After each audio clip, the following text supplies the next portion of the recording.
شكرا يا ربي شكرا هديت قلبي. السلام علیکم ورحمۃ اللہ وبرکاتہ. نئی اسلامی ویڈیوز کے لیے ہمارے چینل وے آف اسلام کو سبسکرائب کریں اور نئی ویڈیوز سے باخبر رہنے کے لیے بیل کے نشان کو دبانا مت بھولیے. السلام علیکم ورحمۃ اللہ وبرکاتہ. خطبہ جمعہ مسجد نبوی از ڈاکٹر عبدالباری السبیتی حفظہ اللہ تعالی. موضوع مسلمان کی زندگی میں لطف اندوزی کا تصور. ترجمہ شفقت الرحمان حفظہ اللہ تعالی. بتاریخ 20 شوال 1438 14 جولائی 2017. تمام تعریفیں اللہ کے لیے جس نے قرآن مجید میں فرمایا آخرت کے مقابلے میں دنیا کی زندگی حقیر سا فائدہ ہے. سورۃ الرعد آیت 26. سیراب ہونے تک نعمتیں ملنے پر میں اسی کی حمد اور شکر بجا لاتا ہوں. میں گواہی دیتا ہوں کہ اللہ کے سوا کوئی معبود برحق نہیں، وہ اکیلا ہے، اس کا کوئی شریک نہیں. اللہ کی جانب ایک بالشت قریب ہونے پر اللہ تعالیٰ ایک ہاتھ قریب ہو جاتا ہے. میں یہ بھی گواہی دیتا ہوں کہ ہمارے نبی سیدنا محمد اس کے بندے اور رسول ہیں. آپ نے خطبہ حجۃ الوداع کے موقع پر انسانی حقوق کے اصول و ضوابط مزید پختہ فرمائے. اللہ تعالیٰ آپ پر، آپ کی آل اور صحابہ کرام پر رحمت نازل فرمائے جن کے ذریعے اللہ تعالیٰ نے دین کو ضائع ہونے سے محفوظ فرمایا.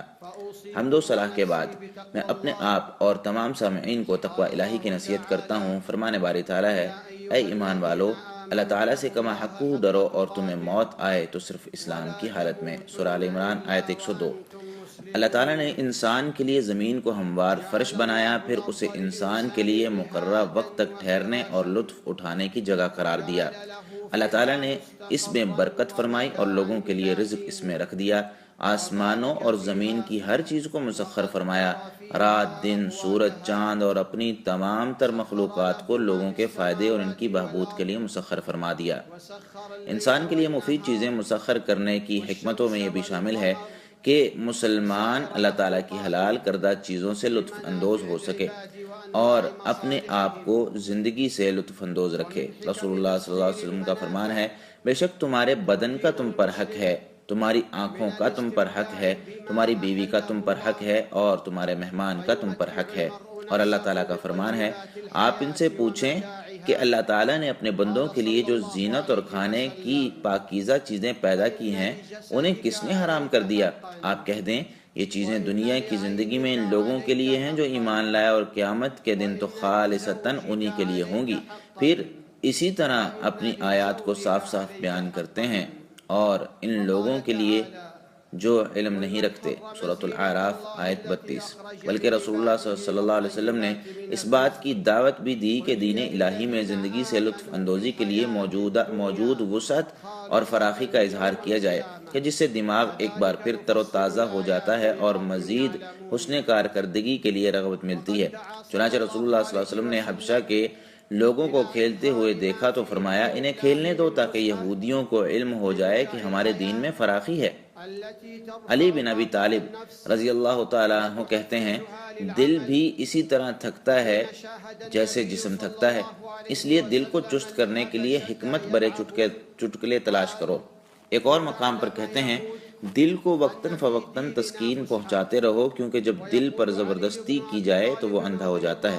ایسے ہی ابو الدرداء رضی اللہ تعالیٰ عنہ کہتے ہیں، میں دل کی تر و تازگی واپس لانے کے لیے جائز کھیل کھیلتا ہوں تاکہ حق بات پر میرا دل معاون ثابت ہو. اسی طرح پیارے رسول اللہ صلی اللہ علیہ وسلم کا فرمان ہے، حنظلہ یہ وقت کی بات ہے. رسول اللہ صلی اللہ علیہ وسلم نے یہ فرمان اس وقت فرمایا تھا جب حنظلہ رضی اللہ تعالیٰ عنہ نے شکایت کی کہ اللہ کے رسول جب ہم آپ کے ساتھ مجلس میں ہوتے ہیں تو ہمارے دل کی کیفیت اور ہوتی ہے اور جب ہم اپنے گھروں میں چلے جاتے ہیں تو دل کی کیفیت اور ہو جاتی ہے. نیز ہم دنیا داری میں مگن ہو جاتے ہیں تو یہ کیفیت تو منافقت والی ہے. تو آپ صلی اللہ علیہ وسلم نے سیدنا حنظلہ رضی اللہ تعالیٰ عنہ کو تسلی دینے کے لیے فرمایا تھا، حنظلہ یہ وقت کی بات ہے، اس میں پریشان ہونے والی کوئی بات نہیں، ایسی بدلتی کیفیت کو منافقت نہیں کہتے. حدیث کی شرح کا اضافہ مترجم کی طرف سے ہے. نیز عمر بن خطاب رضی اللہ تعالیٰ عنہ کہتے ہیں، لوگ ہنسی مذاق بھی کرتے تھے حالانکہ ان کے دلوں میں ایمان پہاڑوں سے مضبوط ہوتا تھا. مطلب یہ کہ ظریفانہ گفتگو ان کے ایمان کو کمزور نہیں کرتی تھی، نہ ہی ان سے ان کے اخلاق میں گراوٹ آتی تھی۔ نمازوں کے اوقات، ذکر الہی، قرآن کریم کی تلاوت پر اس کا کوئی منفی اثر نہیں پڑتا تھا۔ اللہ تعالیٰ کی جانب سے مسخر کردہ نفع بخش اور مفید چیزوں سے مسلمان کی لطف اندوزی توازن اور اعتدال پر مبنی ہوتی ہے۔ اسی طرح مسلمان فطری زندگی گزارتا ہے اور اللہ تعالیٰ کی جانب سے حلال کردہ چیزوں سے خوب لطف اندوز ہوتا ہے، دوسروں میں خوشیاں اور مسکراہٹیں بانٹتا ہے، خصوصی طور پر عید اور شادی بیاہ کے موقع پر خوشیاں بانٹنے کا اہتمام کرتا ہے۔ انسان جب شرعی دائرے میں رہتے ہوئے دینی اصولوں کے مطابق زندگی سے لطف اندوز ہو تو اسے اجر و ثواب بھی ملتا ہے۔ چنانچہ رسول اللہ صلی اللہ علیہ وسلم کا فرمان ہے، تمہیں شرمگاہ کے صحیح استعمال پر بھی ثواب ملتا ہے۔ صحابہ کرام نے عرض کیا، اللہ کے رسول، کوئی اپنی شہوت پوری کرے تو کیا اسے بھی ثواب ملے گا؟ تو آپ صلی اللہ علیہ وسلم نے فرمایا، یہ بتلاؤ کہ اگر وہ حرام طریقہ اپنائے تو کیا اسے گناہ نہیں ہوگا؟ تو اسی طرح حلال طریقہ اپنائے تو اس کے لیے اجر بھی ہوگا۔ اسی طرح آپ صلی اللہ علیہ وسلم کا یہ بھی فرمان ہے، دنیا سے عورتوں اور خوشبو کو میرے لیے محبوب بنایا گیا ہے اور میری آنکھوں کی ٹھنڈک نماز میں رکھی گئی ہے۔ خوشحال زندگی اور سامان لطف اندوزی حقیقت میں اللہ تعالیٰ کی طرف سے مومنوں کے لیے جلدی ملنے والے ثواب کی شکلیں ہیں، جبکہ دائمی نعمتوں کی شکل میں آخرت کا اجر و ثواب ان کے لیے تیار الگ سے کر دیا گیا ہے۔ فرمان باری تعالیٰ ہے، پھر کیا یونس کی قوم کے سوا کوئی ایسی مثال ہے کہ کوئی قوم عذاب دیکھ کر ایمان لائے اور ان کا ایمان انہیں فائدہ دے؟ جب وہ ایمان لے آئے تو ہم نے دنیا کی زندگی میں ان سے رسوائی کا عذاب دور کر دیا اور ایک مدت تک انہیں سامان زیست سے لطف اٹھانے کا موقع دیا۔ سورہ یونس آیت 98۔ انسان جس قدر اپنے مولا کے قریب ہو اور تعلق بنائے وہ اتنا ہی اپنی زندگی سے لطف اندوز ہوتا ہے، جبکہ اللہ تعالیٰ کے پاس ملنے والے اجر و ثواب تو اس سے بھی بہتر اور دائمی ہیں۔ دنیاوی لطف اندوزی اصل میں نیک اعمال کا ثمر ہے۔ فرمان باری تعالیٰ ہے، جو شخص بھی نیک عمل کرے، خواہ مرد ہو یا عورت، بشرطے کہ مومن ہو، تو اسے ہم لطف سے بھرپور زندگی دیں گے اور ان کے بہترین اعمال کے مطابق انہیں ان کا اجر عطا کریں گے۔ سورۃ النحل آیت 97۔ کثرت سے استغفار لطف اندوزی کا سب سے بڑا ذریعہ ہے، کیونکہ استغفار کرنے سے خیر و برکت حاصل ہوتی ہے، آزمائشیں ٹلتی ہیں، رزق میں فراوانی آتی ہے، برکت بھری بارشیں آسمان سے نازل ہوتی ہیں، پھر زمین بھی اپنی برکتیں نکال کر دکھاتی ہے، نیز ہمیں استغفار کی بدولت مال اور نرینہ اولاد بھی عطا کی جاتی ہے، جیسے کہ فرمان الہی ہے، تو میں نے کہا کہ تم اپنے پروردگار سے بخشش طلب کرو، بے شک وہ بخشنے والا ہے، وہ آسمان سے تم پر موسلا دار بارش برسائے گا اور تمہاری مال اور نرینہ اولاد سے مدد کرے گا، نیز تمہارے لیے باغات اور نہریں بنا دے گا۔ سورہ نوح آیت 10-12۔ مسلمان کی زندگی میں لطف اٹھانے کا بہت وسیع مفہوم اور معنی ہے۔ اس میں لطف اندوزی کی بنیاد بڑے ہی اعلیٰ اہداف پر ہے، کیونکہ مسلمان کی لطف اندوزی دینی، اخلاقی اور اسلامی تعلیمات کے ساتھ نتھی ہے، بلکہ اسلام میں لطف اندوزی اپنا پیغام دوسروں تک پہنچانے کا ذریعہ ہے۔ لطف اندوزی بذات خود مستقل ہدف نہیں، مگرنہ انسان انحراف، بگاڑ اور بےہودگی کا شکار ہو جائے گا۔ مسلمان کی زندگی میں لطف اٹھانے کا دائرہ کار محض دنیا تک ہی محدود نہیں، بلکہ اس کا دائرہ جنتوں تک کی نعمتوں تک پھیلا ہوا ہے، کہ جہاں جا کر انسان دنیا کی تمام تر تکالیف یکسر بھول جائے گا۔ یہی وجہ ہے کہ مسلمان اس بات کا تو کامل ادراک رکھتا ہے کہ دنیا کی زندگی جس قدر بھی لمبی ہو جائے، آخر اس نے ختم ہو ہی جانا ہے۔ یہاں کے مزے اور آسائشیں جس قدر بھی بڑے ہوں، لیکن آخرت کے مقابلے میں عارضی اور معمولی ہیں۔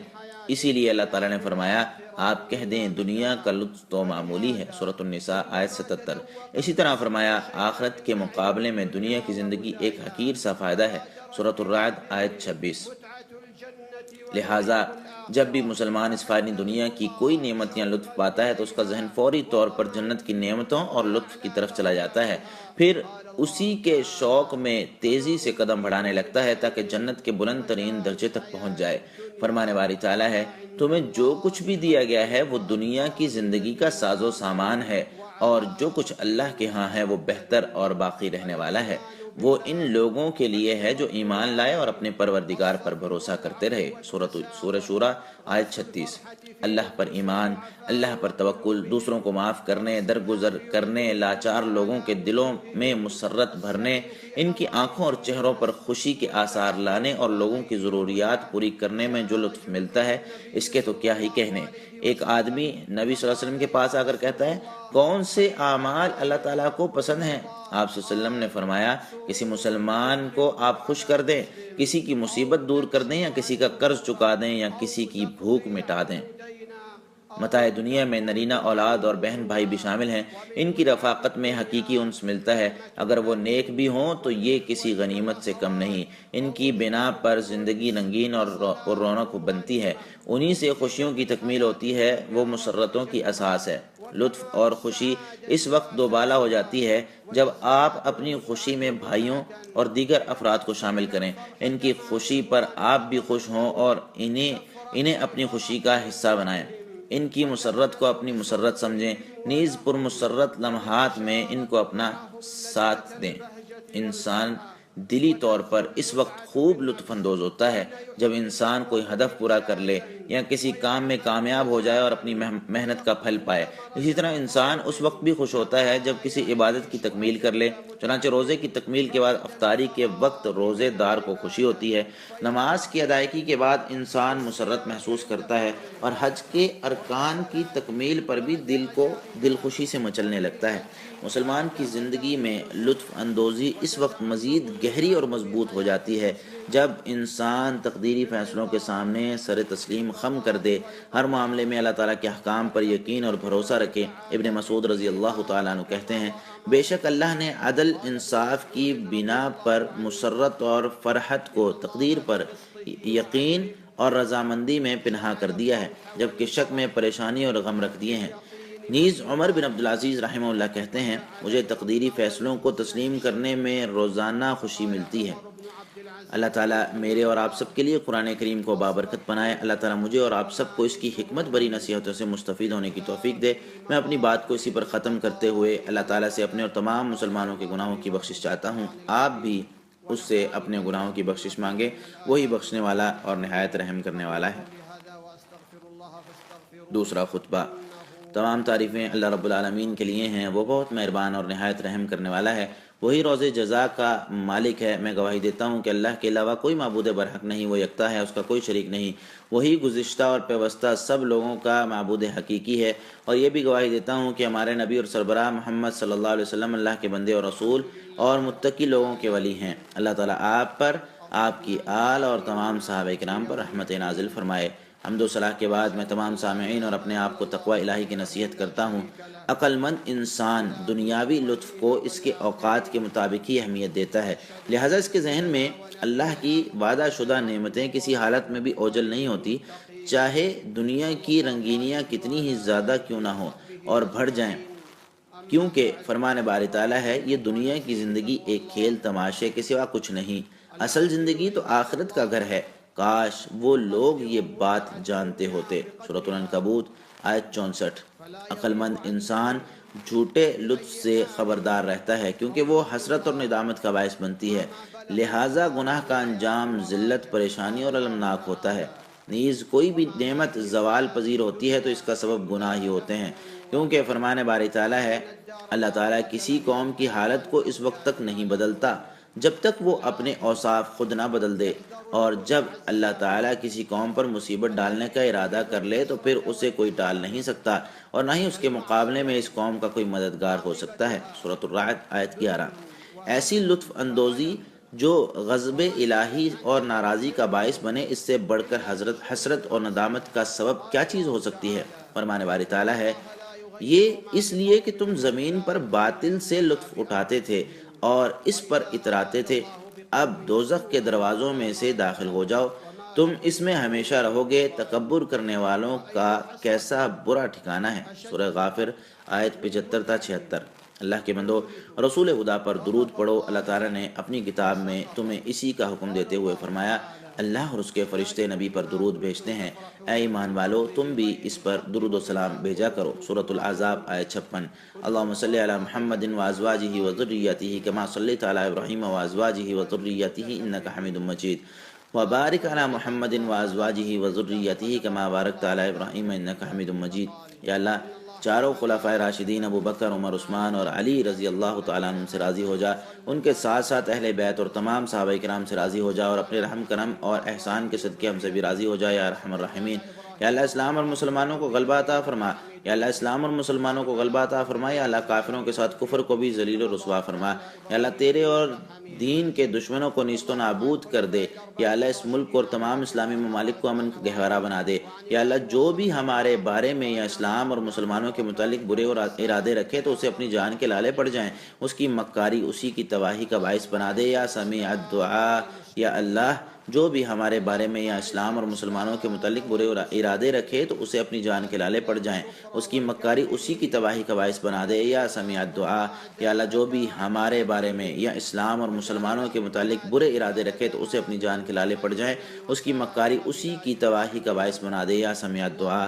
یا اللہ مسلمانوں کے دلوں کو ملا دے، ان کی صفوں میں اتحاد پیدا فرما، نیز حق بات پر انہیں متحد فرما یا رب العالمین۔ یا اللہ پوری دنیا میں کمزور مسلمانوں کی مدد فرما، اللہ ان کا حامی و ناصر و مددگار بن جا۔ یا اللہ وہ بھوکے ہیں ان کے کھانے پینے کا بندوبست فرما، وہ ننگے پاؤں ہیں انہیں جوتے عطا فرما، ان کے تن برہنہ ہیں انہیں ڈھانپنے کے لیے کپڑے عطا فرما۔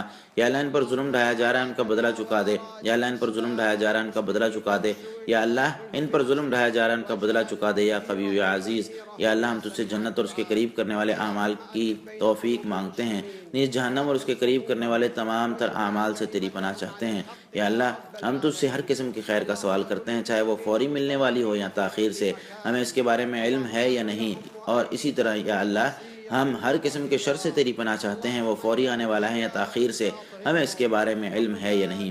اللہ ہمارے دینی معاملات کی اصلاح فرما، اسی میں ہماری نجات ہے، ہمارے دنیا بھی درست فرما دے، اسی میں ہمارا معاش ہے، اور ہماری آخرت بھی اچھی بنا دے، ہم نے وہیں لوٹ کر جانا ہے، اور ہمارے لیے زندگی کو ہر خیر کا ذریعہ اور موت کو ہر شر سے بچنے کا وسیلہ بنا دے یا رب العالمین۔ یا اللہ ہم تجھ سے ابتدا سے لے کر انتہا تک ہر قسم کی جامع خیر کا سوال کرتے ہیں، شروع سے لے کر اختتام تک، اول سے آخر تک، ظاہری ہو یا باطنی سب کا سوال کرتے ہیں، اور جنت میں بلند درجات کے سوالی ہیں یا رب العالمین۔ یا اللہ ہم تجھ سے اگلے پچھلے خفیہ اعلانیہ تمام گناہوں سمیت ان گناہوں کی بخشش بھی مانگتے ہیں جنہیں تو ہم سے بھی زیادہ جانتا ہے، تو ہی پست و بالا کرنے والا ہے، تیرے سوا کوئی حقیقی معبود نہیں۔ یا اللہ تو معاف کرنے والا ہے، معافی کو پسند بھی فرماتا ہے، یا اللہ ہمیں تو معاف فرما دے۔ یا اللہ ہماری مدد فرما، ہمارے خلاف کسی کی مدد نہ کرنا، یا اللہ ہمیں غلبہ عطا فرما، ہم پر کسی کو غلبہ نہ دینا، یا اللہ ہمارے حق میں تدبیر فرما، ہمارے خلاف کوئی تدبیر نہ ہو، یا اللہ ہمیں ہدایت دے، ہمارے یہ ہدایت آسان بھی بنا دے، یا اللہ ہم پر ظلم ڈھانے والوں کے خلاف ہماری مدد فرما، یا اللہ ہمیں تیرا ذکر شکر اور تیرے لیے ہی مر مٹنے والا بنا، تیری طرف رجوع کرنے والا اور تجھ سے ہی توبہ مانگنے والا بنا۔ یا اللہ ہماری توبہ قبول فرما، ہمارے گناہ معاف فرما، ہمارے دلائل ثابت فرما، ہماری زبانوں کو درست سمت عطا فرما، ہمارے سینوں کی میل باہر نکال دے۔ یا اللہ ہم تیری نعمتوں کے زوال، تیری طرف سے ملنے والی عافیت کے خاتمے، تیری اچانک پکڑ اور تیری ہمہ قسم کی ناراضی سے تیری پناہ چاہتے ہیں۔ یا اللہ ہم پر اپنی برکتوں، رحمتوں اور رزق کے دروازے کھول دے۔ یا اللہ ہماری نیکیوں، زندگی، بیویوں، اولاد، دولت اور اہل خانہ میں برکت عطا فرما۔ یا اللہ جہاں بھی ہوں ہمیں برکت والا بنا۔ یا اللہ ہمارے حکمران کو تیرے پسندیدہ کام کرنے کی توفیق عطا فرما۔ یا اللہ انہیں اور ان کے ولی عہد کو تیرے پسندیدہ کام کرنے کی توفیق عطا فرما۔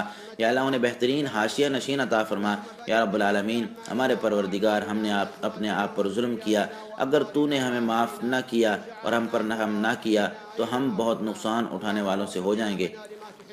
اے ہمارے پروردگار ہمیں بھی بخش دے اور ہمارے ان بھائیوں کو بھی جو ہم سے پہلے ایمان لائے تھے، اور جو لوگ ایمان لائے ہیں ان کے لیے ہمارے دلوں میں کدورت نہ رہنے دے۔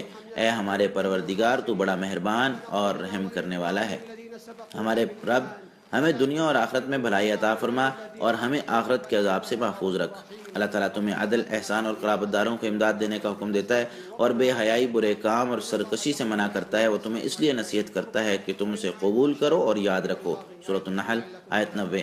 تم اللہ کا ذکر کرو، وہ تمہیں یاد رکھے گا، اس کی نعمتوں کا شکر ادا کرو، وہ تمہیں اور زیادہ عنایت کرے گا۔ اللہ کی یاد بہت ہی بڑی عبادت ہے اور اللہ تعالیٰ کو تمہارے تمام اعمال کا بخوبی علم ہے۔